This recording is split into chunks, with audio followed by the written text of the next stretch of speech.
Hello and welcome back to another Cities Skylines time-lapse. Now, I am going to point out straight away, I'm sorry for the quality of this video. I changed my recording from GPU to CPU after it was struggling a little bit. Unfortunately, that did change the bit rate, but regardless, welcome on in.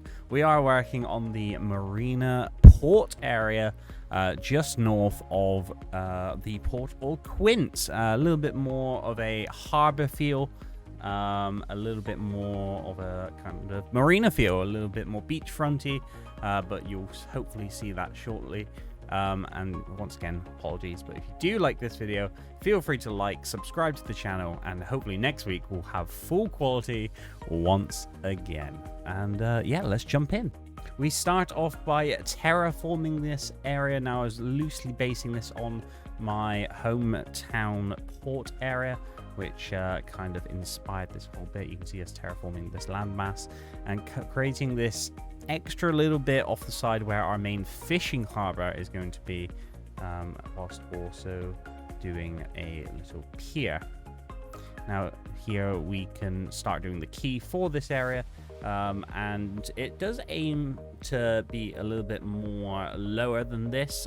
When I was first doing this, terrain was far too high, and I did have to lower it maybe 2 or 3 times to actually hit the water, especially when we start adding in boats and such around the boardwalk. The boardwalk you'll see shortly just here. This is a beautiful asset from the workshop, which actually undercuts the land terrain a little bit, so it does look like it is going off into the water quite nicely. Just trying to line up where I want it to fit in the most area. Here you can see us adding in both the anchovy and salmon what are these called, fishing ports. We did add a generic one to the south a little bit later on, but we wanted to kind of utilize this area as much as possible. Here you can see us just very quickly adding in these paths, just not too far out into the water here. I don't want to try and take up as much as this space as possible. We jumped into a little bit more of procedural object as well, a little bit more design work due to the water being so low. Obviously this did change in time, but it was quite handy to get back into using these tools, seeing as that is what I wanted to test myself on. Then moving on to placing all of these beautiful little pier assets. Far too many if I'm completely honest, but I think we needed it to kind of fill out this area quite nicely. And here you can see us just using move it, just placing them in properly to the right height. Here I finally realized that this is actually probably still a little bit too high, so I do go and lower basically everything in this area, as well as the roads surrounding.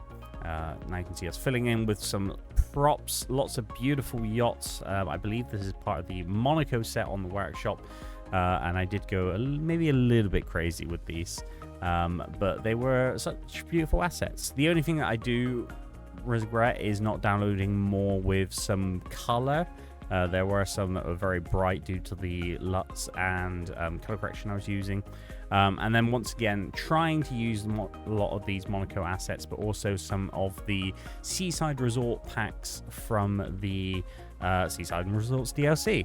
I had quite a lot of trouble trying to pick and choose which ones I wanted to start off with. Essentially, we didn't keep this in the time-lapse, but I did just place every single building and see which ones work together. I feel like along the coast front, we mainly use these like red tan brick topped ones, and we're going to save the grey and the other colored ones for our tourist area, which should hopefully be in the next couple. We decided to also extend this boardwalk out down to this southern part of this landmass as well, due to how this terrain shaped out. I didn't really want to cut it back too much, and it did seem quite an integral part of it. Here you can see us just placing some more of these red roofed or red and grey roofed assets. This massive one right on the coastal wall. And yeah, you can see us here just very quickly deleting all the ones that we didn't really want, trying to picture what we kind of wanted. Here you can see us actually merging a couple of the buildings together just to try and make it look a little bit more streamlined. which I think turned out for the best. You know, you weren't really gonna go quite in and see where all the buildings kind of interlinked, and I didn't really want to turn these into procedural objects either, because I still wanted them to be used by the visitors and the tourists. But yeah, you can see how they kind of fit together. And then finally, we decorated this area mostly with palm trees, some pedestrian paths, a few planters, and obviously moved them in with Move It. And I feel like this area turned out pretty nicely.